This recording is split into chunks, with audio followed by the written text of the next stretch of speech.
Bueno, buenas tardes a todos. La disculpa por los minutos que demoramos en arrancar. Siempre tratamos de ser igual y bueno, pero no estamos muy lejos, por suerte. Muchas gracias a todos los que vinieron, a los de acá de Cerro Largo y a todos los que han venido de otros departamentos. Les agradecemos la presencia de todos ustedes, sabemos que vienen de muy lejos. A todos los compañeros de facultad acá que vinieron también, les agradezco la presencia, que la verdad que nos deja muy contentos que nos estén acompañando. Les presento, vamos a arrancar con la charla del doctor Guillermo de Nava sobre aspectos que tenemos que tener en cuenta sobre la genética para la cría, que aprovecho de agradecerle a Guillermo que todos los años nos acompaña. Y bueno, compartimos una filosofía en cuanto a la cría, en cuanto a la genética que hay que aplicar, y muchas cosas que nosotros vemos con los productores o nosotros hemos tenido la experiencia a nivel de campo. Él lo corrobora con las gráficas, con las cifras y con toda la cantidad de animales que evalúa anualmente. Así que te agradezco, Guillermo, y bueno, te dejo con la gente. Gracias. Muchas gracias, José Duarte. Para mí es un doble gusto estar aquí, por un lado, por la mitad que tenemos desde hace muchísimos años con José Duarte, pero además por la convicción, por el convencimiento y por el trabajo de José en todos estos años, siguiendo una línea que realmente yo la considero muy útil y muy valiosa para los criadores. Así que el gusto es mío, José. La idea es presentarle los tres conceptos que yo considero que son muy importantes para que los criadores lo tengan presente, para después tomar las decisiones que ustedes quieran, pero que me parece que son relevantes a la hora de decidir el tipo de genética a introducir en el sistema. Y hablando del sistema, a mí siempre me gusta comenzar precisamente describiendo el sistema de cría, cómo uno lo llega a ver. Y fíjense que uno interpreta como que los terneros que se destetan por unidad de superficie puede ser una función de la pastura que comen los animales y de la eficiencia de conversión de ese pasto en ternero. Básicamente es eso. Y si nosotros tenemos idea de los factores que están interviniendo en cada uno de los componentes de esa ecuación, de alguna forma estamos mucho más capacitados para intervenir en el sistema hacia el lado que nosotros queremos que vaya, que es mejorar la eficiencia de producción de pastos a terneros. Entonces, dentro de los factores que influyen en el primer tramo de esa ecuación, en la producción, en los kilos que comen las vacas por unidad de superficie, tenemos los recursos básicos del predio.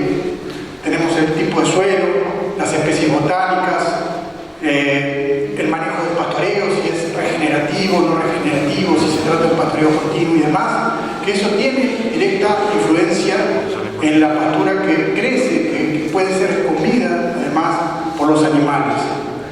Pero también tenemos a la carga animal que tiene desde ese lado de la ecuación una importancia muy grande, porque a más cantidad de animales lo que ocurre es que reduce el desperdicio de la pastura, aumenta la producción, o sea, el pasto que pueden comer los animales, y eso es favorable para la eficiencia, para la transformación, para la producción de terneros por unidad de superficie. Pero también la carga animal ejerce un efecto en el nivel nutricional del rodeo. Si nosotros nos pasamos por encima de los niveles de mantenimiento, queda poca energía para ser transformada por esa vaca en ternero. La vaca no puede quedar preñada, por consiguiente la eficiencia de conversión de pasto de ternero se reduce. Entonces tiene que haber un equilibrio entre una carga animal lo suficientemente alta como para producir un incremento en los kilos de pasto que comen los animales, pero por otro lado tiene que haber un equilibrio porque no nos podemos pasar y los niveles nutricionales del rodeo tienen que ser satisfactorios. Pero una vez definido ese equilibrio entre una carga animal que favorezca uno y otro lado de la ecuación, tenemos también los aspectos que influyen en la eficiencia de conversión de pasto en terneros. Tenemos por un lado el manejo reproductivo. Aquí al que sometemos los animales. Tenemos también la sanidad del rodeo. Imaginen lo que es simplemente tener una enfermedad venérea que afecta la eficiencia de conversión de pasto en ternero, porque esa vaca ya no puede concebir. Y tenemos también el genotipo. Y una vez que describimos el sistema, entonces podemos saber hacia dónde vamos. Yo personalmente he propuesto hace muchos años este objetivo para la cría, que no es un ternero por vaca y por año en realidad, sino que es lograr una gran cantidad de kilos de terneros detectados por unidad de superficie, producidos por un rodeo manejado con cargas lo suficientemente altas y con un manejo reproductivo lo suficientemente controlado como para alcanzar un equilibrio sustentable entre una buena eficiencia de transformación de pasto de terneros y consumo de forraje. Y esto, que es un poco difícil como objetivo de aprender, tiene la virtud que nos pone en el chip a nosotros en el sistema de las cosas que son realmente importantes, como puede ser la cantidad de kilos de terneros detectados por unidad de superficie, la carga animal, el programa reproductivo controlado, el equilibrio entre el aprovechamiento de forraje, que el forraje tiene que ser consumido porque si no se desperdicia, y finalmente la eficiencia de conversión de pasto en terneros. Entonces, volvemos al sistema y simplemente nos ubicamos que la charla hoy es acerca del genotipo, de cómo el genotipo puede influenciar la eficiencia de transformar pasto en terneros, y probablemente ustedes concuerden conmigo que se habla mucho en Uruguay del manejo reproductivo, también se habla algo de sanidad, pero es muy poco lo que se habla de genotipo favoreciendo los sistemas criadores, y de eso intenta ser esta charla. Entonces, en lo que resta de esta presentación, la idea es desarrollar el tema de esos tres conceptos que nosotros consideramos que son importantes que los criadores manejen en el tema de genética superior para la cría. Vamos luego a discutir cómo aterrizamos esos conceptos en la práctica, eso ya es más subjetivo, cómo yo tomo esa evidencia de los tres conceptos en la práctica. Y el último tramo de mi presentación en realidad va a estar a cargo de José Dualde, en donde va a brevemente describir el programa de mejoramiento genético y en qué consiste el programa de mejoramiento de la cruz. Entonces, yendo ya a meternos en el tema de los tres conceptos básicos, el primer concepto que a mí me gustaría transmitir es este: los ganados están en un continuo, en un permanente cambio, están cambiando permanentemente. No es el mismo ganado del que trabajamos hoy que el que trabajábamos hace 20, 30, 40 años atrás. Como ejemplo de ello está esta serie de fotografías que lo que muestra es cómo ha evolucionado el biotipo animal premiado en las exposiciones. Tanto en Hereford como en Angus, fíjense, el biotipo que se premiaba hace más de 100 años era un biotipo de un toro que de repente hoy yo lo podría usar en algunos de mis planteos en sistemas criadores que trabajo. O sea, eran realmente lo que se podría decir moderados, pero anchos, profundos, lo que yo podría decir hoy un buen toro pastoril. Pero después pasó el tiempo, vinieron la década de los 40, de los 50, y los ganados se achicaron, algunos llaman la era de la insanía, la era de la locura, y llegó un momento que dijeron, bueno, esto no sirve, vamos a alejarnos de esto tan rápido como sea posible, vamos a elegir animales realmente muy grandes, que fue lo que aconteció alrededor de los 70, 80, donde se fue a un extremo de animales grandes, finos, para luego bajar de vuelta, aunque vamos a ver que no tanto. Luego vino todo el advenimiento de los DEX, de las diferencias esperadas de progenie, los DPD, esas estimaciones de mérito genético, que también hicieron con su uso que los ganados siguieran cambiando, siguieran evolucionando.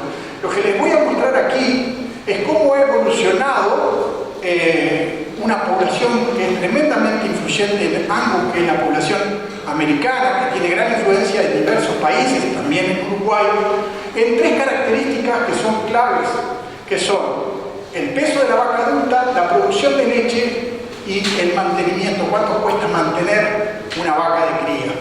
Entonces, lo que muestra esta gráfica en azul es cómo evolucionó el peso adulto de la vaca a medida que los CPD estuvieron disponibles y los productores empezaron a usarlo. Lo que muestra esta gráfica es que el peso adulto de las vacas se ha ido incrementando notablemente con el paso del tiempo a 1, siempre aumentando. En blanco se ve cómo va aumentando la producción de leche, o sea, animales, vacas más grandes con mayor potencial de producción de leche. Y cuando aumenta el tamaño y aumenta la producción de leche, lo que se incrementa son los requerimientos nutricionales y por consiguiente lo que muestra esta gráfica en rojo es cómo evolucionó un déficit que tienen ellos para ahorro de energía en dólares. Lo que muestra esta gráfica, lo que quiere decir este descenso, es que cada vez el productor ahorra menos, cada vez le cuesta más al productor norteamericano mantener una vaca de cría. ¿Por qué? Porque los ganados son cada vez más grandes, con mayor potencial de producción de leche. Eso pasa en Estados Unidos. Ahora planteémonos qué está pasando, qué puede estar pasando en Uruguay. Bueno, a partir de la disponibilidad de los DIPS, lo que pasa en este rasgo, que es peso a los 18 meses, es que sistemáticamente se ha ido incrementando con el paso del tiempo. O sea, se ha seleccionado por crecimiento, que algunos dicen, bueno, está bueno, los animales tienen mayor velocidad de crecimiento, pero como la velocidad de crecimiento está correlacionada positivamente con el peso adulto de la vaca, lo que ocurre tanto en Hereford como en Angus es lo que se ve en estas dos gráficas, una para Angus, otra para Hereford. La de la derecha es la de Hereford, la de la izquierda es la de Angus. Es como también en Uruguay el peso adulto de la vaca ha ido sistemáticamente aumentando en el pedigree del Uruguay. Paralelamente con eso, lo que también ha aumentado para el caso del Hereford, aunque no para el Angus, es el incremento en la producción de leche. O sea, también en Uruguay, para el caso del Hereford, ha aumentado, como describíamos en la población norteamericana de Angus, incremento en el tamaño adulto, incremento en la producción de leche. Cuando eso ocurre, esos aumentos de tamaño, significa mayores requerimientos nutricionales en las vacas. Y algunos dicen, y me lo han dicho, está bien, Guillermo, tenés razón, esa es una evidencia de que sí, de que los ganados son cada vez más pesados, pero estás hablando del pedigree. No ocurre eso con el ganado general, me lo dicen. Sin embargo, hay mucha evidencia que también está ocurriendo eso en el ganado comercial. Yo elegí una sola, podría haber elegido más, pero simplemente tomé los pesos de faena de INAC, tanto en vacas representadas en verde en esta gráfica, como en toros representada en rojo en esta misma gráfica, son datos oficiales de INAC, y lo que muestra básicamente esta gráfica que en el lapso de 24 años, desde el 96 a esta parte, el peso de faena de las vacas en el Uruguay se han incrementado 68 kilos, o sea, 2.7 kilos por año, y que para el caso de los toros, en ese lapso, el peso de faena de los toros aumentó en 93 kilos en el cabo de 24 años. O sea, estamos trabajando con animales cada vez más grandes. Legítimamente muchos de ustedes pueden decir, bueno, pero ¿para qué problema hay con eso? Si al vender ese animal, el productor recibe más dinero por ese animal. Bueno, en realidad sí podríamos establecer que hay un problema, porque, bueno, en condiciones pastoriles podríamos pensar que animales más pesados va a costar más terminar y que se va a terminar menos animales en un lapso limitado de tiempo. Pero más importante que ese razonamiento es, de nuevo, lo que puede estar pasando con la vaca, en el sentido de que tenemos que manejar vacas que necesitan más de comer y por consiguiente tenemos o que trabajarlas con menor carga animal o suplementarlas. Entonces, el primer concepto es este: los biotipos, el peso, la composición corporal de los ganados están cambiando permanentemente y esto es válido para todos nosotros, a menos, claro, que estemos hablando de rodeos cerrados. Si estamos introduciendo inseminación de tanto en tanto, muy probablemente estemos padeciendo también el mismo problema. Nuestros ganados están cambiando. Así que ese es el primer concepto. El segundo concepto refiere a que el tamaño de los ganados importa, e importa mucho en condiciones pastoriles. Y no es en el sentido que mucha gente piensa, que bueno, que es pesado, sino quizás al revés, y es un poco el concepto que quiero desarrollar. Este señor que está aquí es el doctor Chris Ringwald, es un profesor encargado del campo experimental de una universidad norteamericana de Dakota del Norte, que dirigió durante 2 décadas un ensayo en el que trabajó con 2 pesos de ganado. Trabajó con vacas que le llamó rancheras, que pesaban 552 kilos, y vacas que le llamó comerciales o generales, que pesaban mucho más, digamos, acorde a lo que había en la vuelta, pesaban en promedio 713 kilos.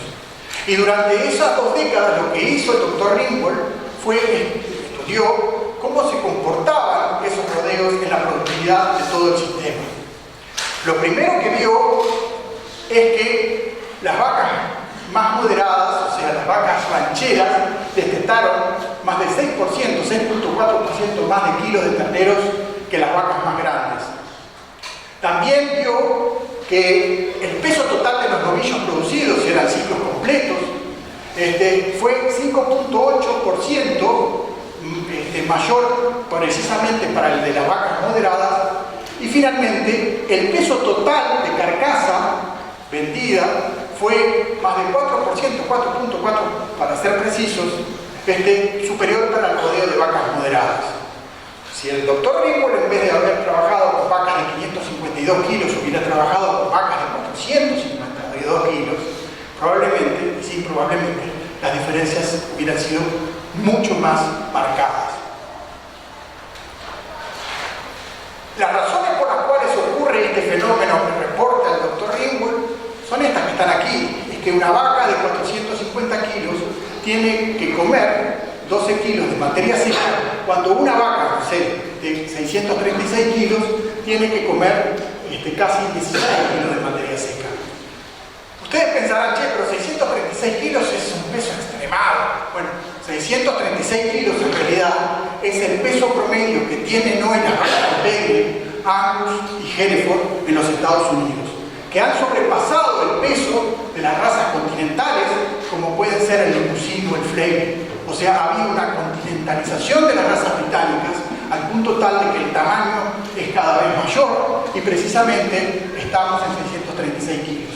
Cuando miramos la oferta de semen en Uruguay de las compañías, vemos, tenemos un ejemplo que les voy a compartir en un ratito nomás, la mayoría del semen que nosotros estamos utilizando porque se nos ofrece, que nos están ofreciendo las compañías, en realidad la mayoría de ese semen tiende a ser de vacas que están del promedio para arriba, con lo cual quiere decir que son vacas que tienen un peso de alrededor de 630 kilos.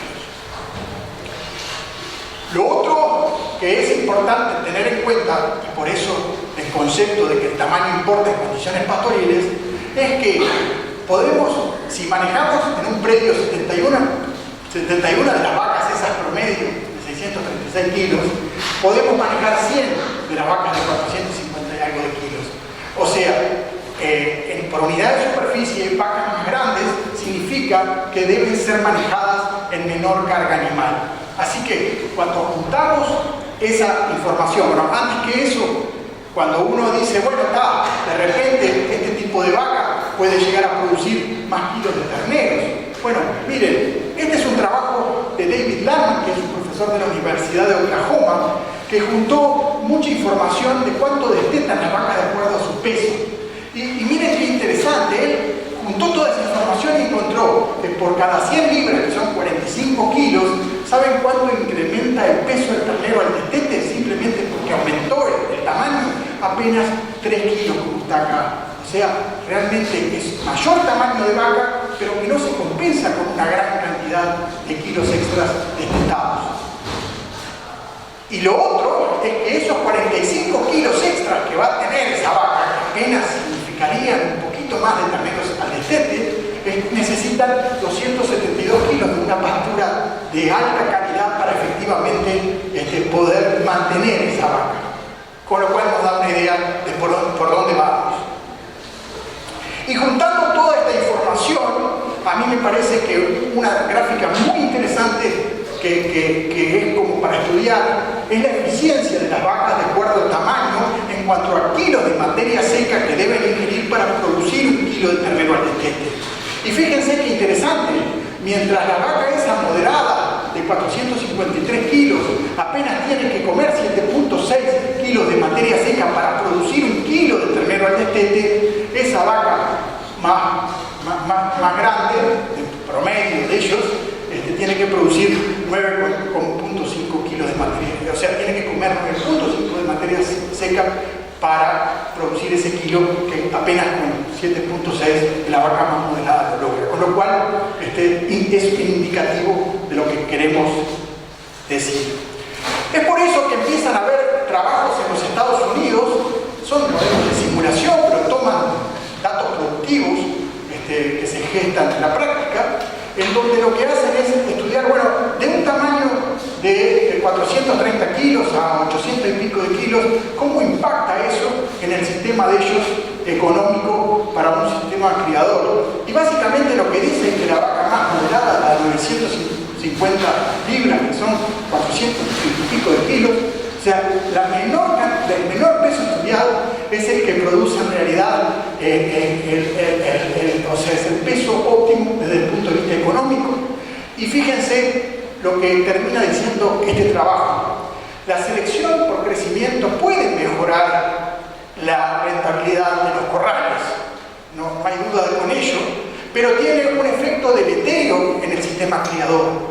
El desarrollo de líneas maternas más pequeñas, concluyen, puede mejorar la rentabilidad de este sector, atado a lo que veníamos diciendo. Así que, juntando estos dos conceptos de ganados que están cambiando y de ganados cada vez más pesados, y que el peso importa, lo que ocurre es que por ahí estamos pasando de un biotipo más moderado hacia un biotipo con más crecimiento, con más potencial genético, lo cual es positivo desde alguna mirada, pero ciertamente puede no serlo desde el punto de vista del criador. Para compartir con ustedes el último de los conceptos que yo quería compartir con ustedes, es que me parece muy trascendente, porque yo veo que aún hay técnicos que no lo manejan exactamente, que refiere a que refugar los vientres es importante, pero no es suficiente. Muchos creímos en algún momento que para seleccionar por fertilidad teníamos que eliminar todos aquellos vientres que no destetaban un ternero y que de esa manera estábamos seleccionando por fertilidad. Nosotros empezamos a generar información en el sentido de lo que dice el concepto.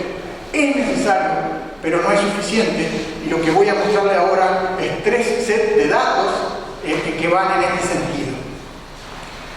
El primero de ellos, que lo generamos en el Entore 2018-2019, en realidad teníamos el escenario donde teníamos hijas de estos 2 toros, que además eran toros que habían sido usados al azar, o sea, podíamos estudiar las hijas y ver qué pasaba. La particularidad, este toro, ustedes van a ver hijos ahí, es Omiter Castle, está en el 10% mejor en preñez, en el mérito genético de preñez de vaquillonas, versus este otro toro, que es un muy buen toro fenotípicamente, muy carnudo, que da unos hijos muy buenos, no hay duda con ello. Las hembras son espectaculares, pero que en realidad está en el 5% peor. Es también, debo decirlo, un poquito más grande, sin ser más que el promedio, pero es un poquito más grande que el anterior, pero teníamos hijos de esos 2 toros. Y fíjense lo que ocurrió en la tasa de preñez en las hijas del primer toro, con 5% peor de preñez de vaquillones, en tanto de fertilidad, versus las hijas del toro con mayor fertilidad. Fíjense que mientras eran 12, ¿cierto? Ustedes dicen, sí, pero números muy bajos. Sí, pero estaban manejadas con la misma sanidad, mismo potrero, todo igual, no sabemos cuál era hija de uno a otro hasta que estudiamos la información. Se premió el 100% cuando apenas un 80% se premiaron las hijas del toro con menor fertilidad. Este es el primer indicio. Como nos encontramos eso, lo que hicimos en la siguiente primavera fue estudiar eso mismo con las hijas de otros toros que teníamos y que también habían sido usados al azar en ese establecimiento. Entonces teníamos hijas de 3 toros. El primer toro, que llamamos 1, que teníamos 39 hijas, es un toro argentino con una fertilidad extraordinaria de la IATF, pero que en realidad cuando íbamos a sus datos de mérito genético disponibles en Uruguay, es un toro con mucho crecimiento, muy bajo en grasa, y no teníamos datos porque acá no se estima, ni en Argentina tampoco, qué pasaba con la fertilidad. Después teníamos 29 hijas de un toro que llamamos un toro 2, cuyas características era un toro de Nueva Zelanda, también era muy alto en crecimiento, pero que tenía una diferencia o 2 diferencias con el anterior. Era positivo en grasa y positivo en un rasgo que ellos estiman en Australasia, que es los días al parto, o sea, de fertilidad del vientre. Estaba muy alto en días al parto y estaba muy alto en grasa. Y finalmente teníamos 12 hijas de distintos padres, pero los padres tenían una particularidad. Todos tenían en la prueba americana el tamaño menor al promedio, datos positivos de fertilidad y requerimientos bajos de mantenimiento. Y vamos a ver entonces cómo se comportaron las hijas de esos 3 toros. Hija del toro 1, hija del toro 2, hija del toro 3. Las hijas del toro 1, el toro argentino con mucho crecimiento, poca grasa, miren, apenas un 24%, que la barra representada en blanco, estaban ciclando al momento del inicio del servicio, versus 67 en ese toro neozelandés con más crecimiento, pero rasgos positivos en grasa y en fertilidad. Y finalmente un 83% de esos toros que nosotros le pusimos un nombre para llamarlos de alguna manera fertilidad plus, le dijimos. Fertilidad plus, ¿por qué? Porque eran positivos en fertilidad, porque eran más bajos requerimientos de mantenimiento, porque eran positivos en grasa. Y luego vimos lo que pasó en los primeros 60 días del servicio. La tasa de preñez de las hijas del toro 1 apenas llegó a 62%, ya fue 93% las hijas del toro 2, pero el 100% de las 12 hijas de los toros fertilidad plus habían estado preñadas en los primeros 2 meses de la estación reproductiva. Y finalmente vimos lo que pasó al término de los 90 días de servicio, en donde las hijas del toro 2 y las hijas del toro 1 tuvieron bastante mejor tasa de preñez que las hijas de ese toro más crecimiento, menos grasa. Así que las que se comportaron mejor son las hijas de los toros fertilidad plus, cuyas características tengan presentes: fertilidad positiva, requerimientos nutricionales más bajos a través de peso adulto más bajo, grasa positiva y el tema de ahorro de energía también favorable. Simplemente para mostrarle la oferta de semen que tenemos en Uruguay, lo que hicimos con Mónica Rodríguez para la zafra 2019-2020 es estudiamos un poquito qué oferta teníamos en los toros que venían semen de Estados Unidos, tanto en Angus como en Hereford.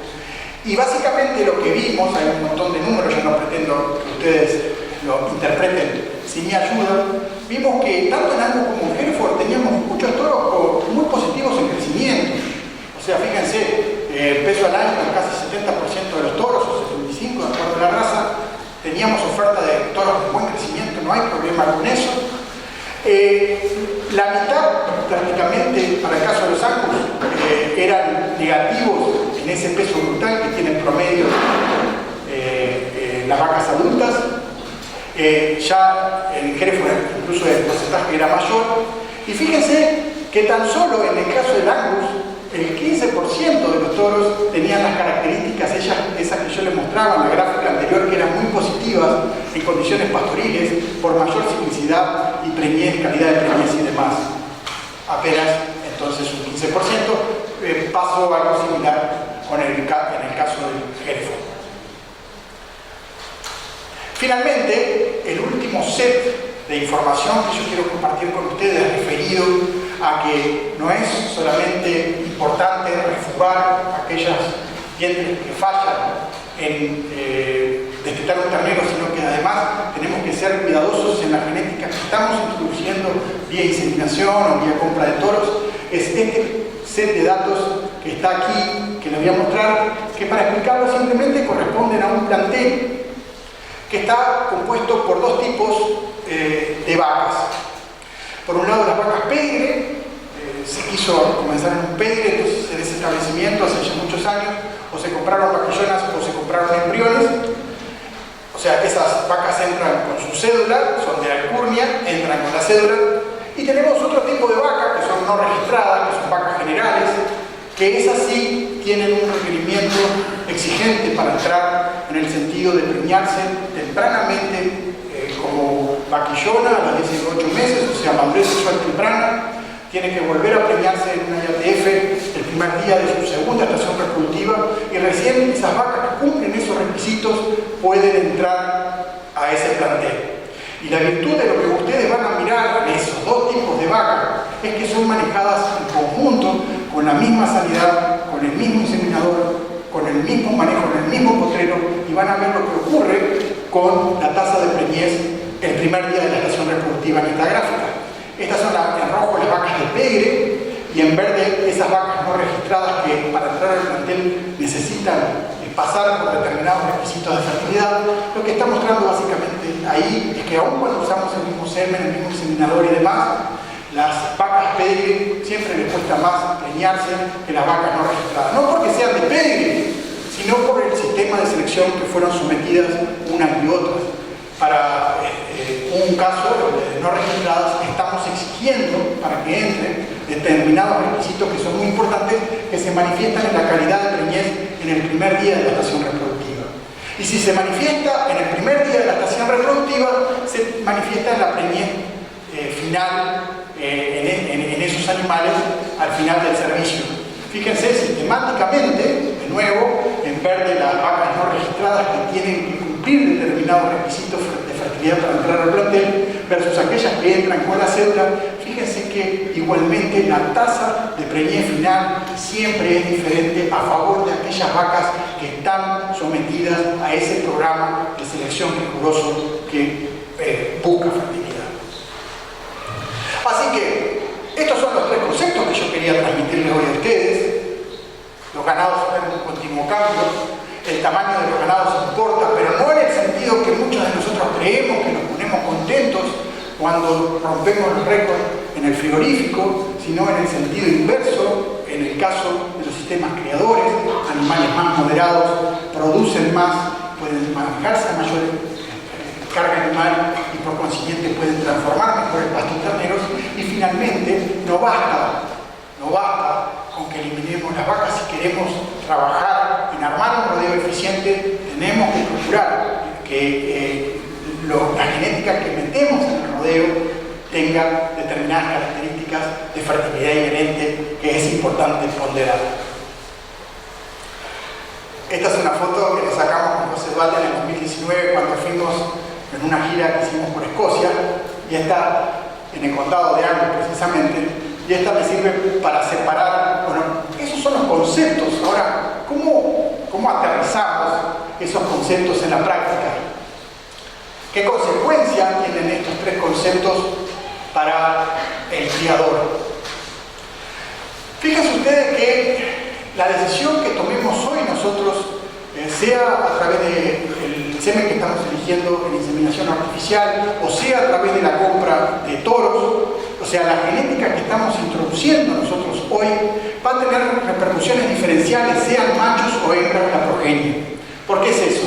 Bueno, el nacimiento se va a producir de los animales en el 2022, en la primavera del 2022, y para el caso de los machos, si los vendemos al destete, bueno, va a ser la venta en el 2023, eventualmente vamos a poder vender machos en el 2024, si lo seguimos.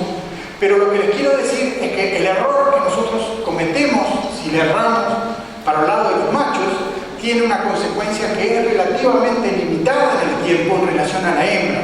¿Por qué? Bueno, porque miren lo que pasa, y es lo que está representado en estas flechas con la hembra.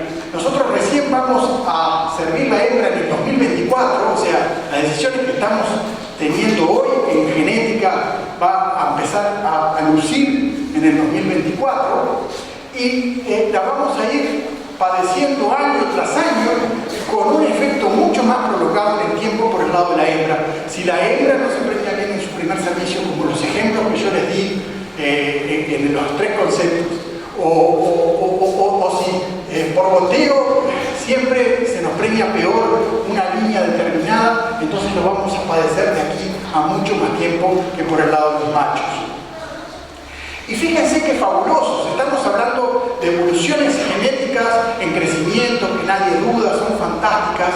Estamos hablando en mejoras del peso de la carcasa, estamos hablando de velocidad de crecimiento, eso es fabuloso. Pero fíjense ustedes, los ganados están cambiando permanentemente, pero si nos ponemos a pensar lo que le pedimos a una vaca, la tarea básica que le pedimos a una vaca no ha cambiado para los últimos 100 años, que es transformar el pasto de menor calidad, generalmente el campo natural, de sistemas criadores, en terneros.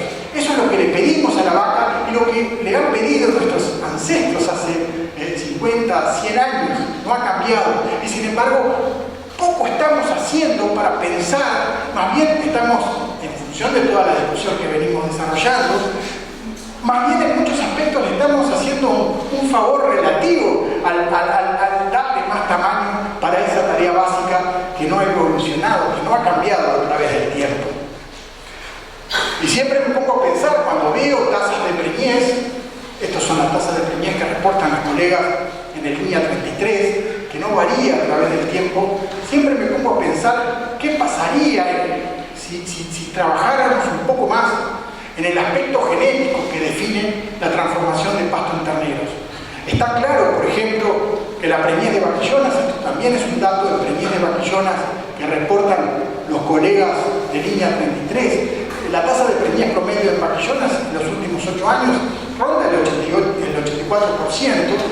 Está claro que si nosotros buscáramos animales más precoces, con mejor madurez, o sea, con madurez sexual más temprana, animales más fértiles, eso sería, como en los ejemplos que yo acabo de compartir con ustedes, una manera de, con los mismos recursos, no obtener 84%, sino irnos más a un resultado más favorable, como puede ser 95, 96, 97%.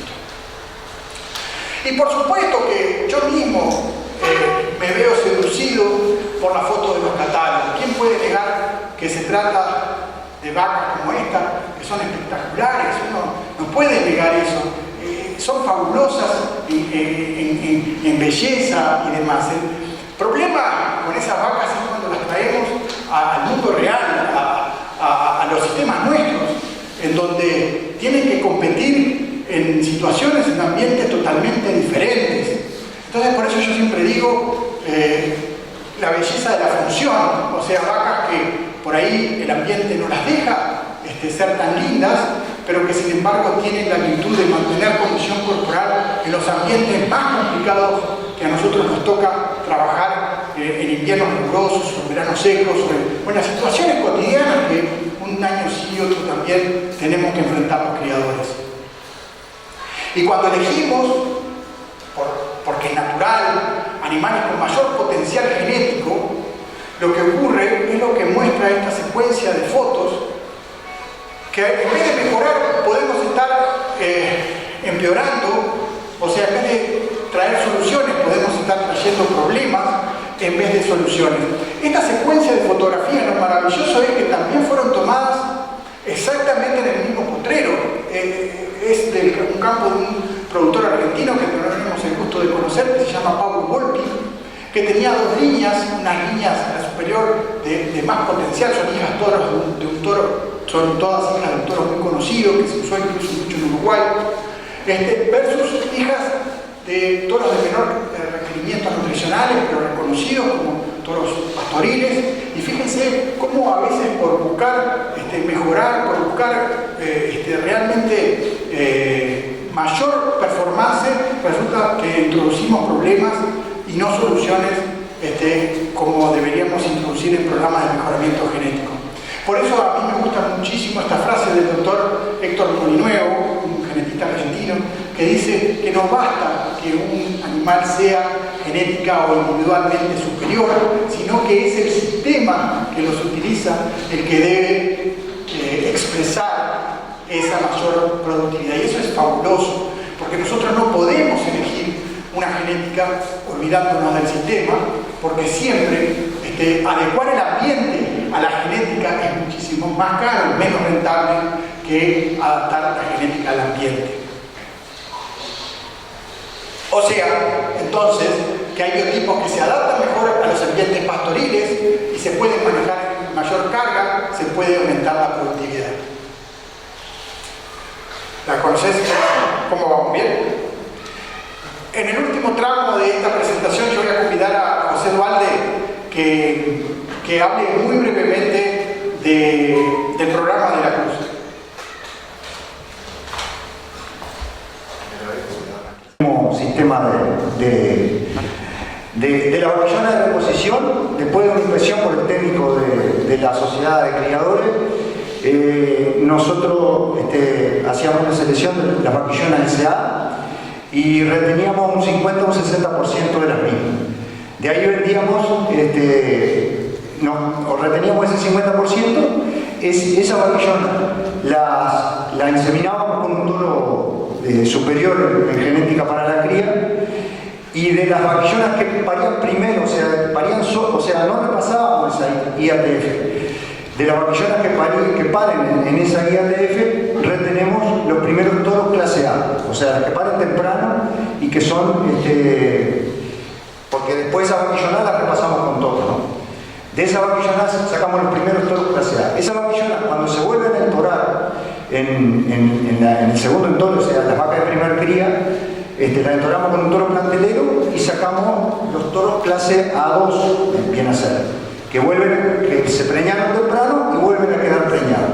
Y de esa vaquillona, cuando vuelven a quedar preñadas por segundo año, era que hacíamos nuestra selección para incorporarlas al rodeo 3, que es el plantel Puro Cruce, de donde salen los toros clase A3. Para que más o menos tengan una idea, en líneas generales, o sea, cuando empezamos a vender, los toros salían de estas tres formas. Cuando empezamos a vender terneras, reteníamos las terneras que de la misma manera que reteníamos los terneros para toros. Más o menos eso es lo que hacíamos en Puro Cruzar. En el Pedrigue recién hace pocos años o sea, el programa en Puro Cruzar tiene más tiempo. En el Pedrigue hace poco que nos iniciamos y no pudimos comprar de arranque las vacas que quizá nos hubiese gustado. Entonces hicimos dos transferencias de embriones, uno con vacas neozelandesas de la cabaña Fossil Creek, con un toro del hinojo de Bru, argentino. Ahí salieron las primeras vacas. De esas vacas tenemos un toro que se llama CP, van a ver hijas de él, hoy en los toros por cruce, los de Pedri también. Después hicimos otra transferencia de embriones, una importación de la Argentina, de toros del hinojo de Bru, que tuvimos, de las cuales obtuvimos 8 vacas y 4 toros, que nos retuvimos uno también. Son puros del hinojo de Bru, una cabaña con sangre cerrada, escocesa. Y después compramos 2 lotes de vacas de Pedri, uno de la cabaña Campapistá, que había usado línea del hinojo de Bru, un 50% de sangre de hinojo de Bru, y después otras vacas de Valle Forraje, que había vacas con unas líneas de mayor crecimiento, pero también había vacas que nos produjeron muy bien, que en realidad no tenían unos EPD muy buenos en crecimiento, pero que eran vacas que eran muy productivas. De esta vaca destaco una que se llamaba la vaca 300, que en realidad nos produjo en su vida 13 terneros y murió con 16 años.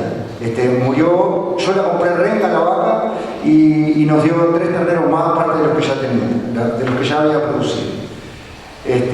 Y bueno, ahora podemos mostrar los toros.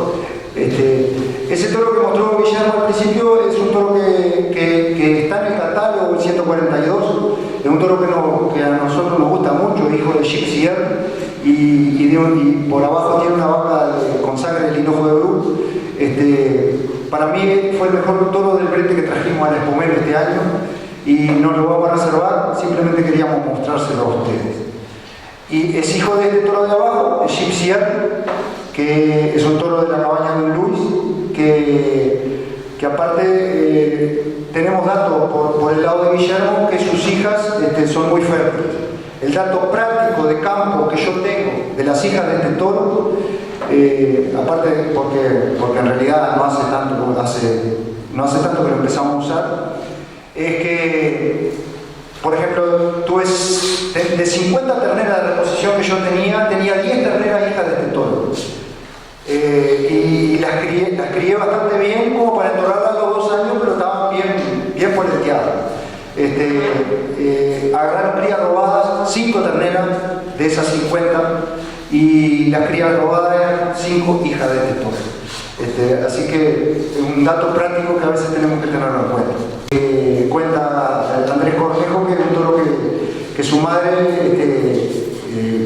creo que tuvo hasta los 14 años, contó él, que dio cría sin parar.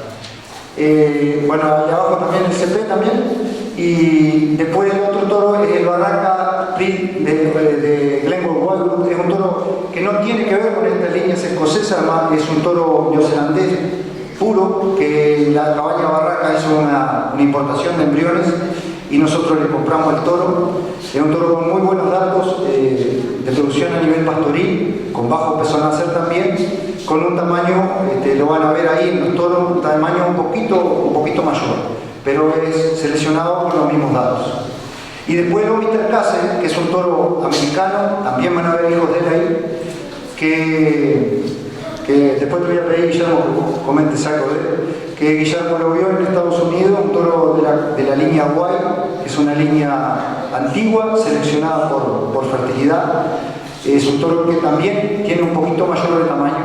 Y bueno, introducimos esta sangre siempre tratando de mejorar nuestras vacas y a veces no mirando tanto si nos gusta el toro en su conformación. Igual no son trofeos, pero también es cierto que nosotros a veces nos jugamos un poquito y pensamos más en los datos de fertilidad de los padres que ponemos y no tanto en que sean tan lindos toros. Gracias, José Eduardo. Simplemente Mr. Castle lo que puedo decir es que da unas hijas espectaculares con una fertilidad muy buena y que fue criado por un criador extraordinario que se llamó Ed Oliver, que está en Georgia, en Estados Unidos. Lamentablemente había fallecido el señor Oliver, pero que realmente nos distinguió con su amistad y fue un criador extraordinario cuyas hijas están hoy en el campo uruguayo demostrando ese gran trabajo, nada más que eso. Así que, para redondear esta presentación, agradeciéndoles a ustedes además la atención, yo el mensaje que quisiera que ustedes se llevaran en casa, por lo menos para reflexionar, es que aunque no sea perceptible, aunque no nos demos cuenta, los ganados están cambiando permanentemente. Salvo que tengamos un rodeo cerrado, los ganados van cambiando. Muchas veces esos cambios no son en el sentido favorable, particularmente en la cría, y no siempre esos cambios en lo que se dirige va acompañado de mayor productividad por unidad de superficie. Lo otro es que en condiciones pastoriles las vacas más chicas tienden a ser más eficientes porque comen menos pasto para producir 1 kilo de ternero. Y se pueden manejar además más vacas por unidad de superficie. Y finalmente, aquello de que no basta refugar las vacas que fallan para seleccionar por fertilidad, sino que debemos ser más agresivos. La genética que introducimos al rodeo tiene que tener fertilidad práctica y fertilidad inherente para que entonces nuestros ganados sean más fáciles de premiar. Así que con esta foto de una ternera de Dan Luis espectacular, yo quiero agradecerles especialmente vuestra atención y les deseo, José Eduardo, que tengas un muy buen remate. Muchas gracias por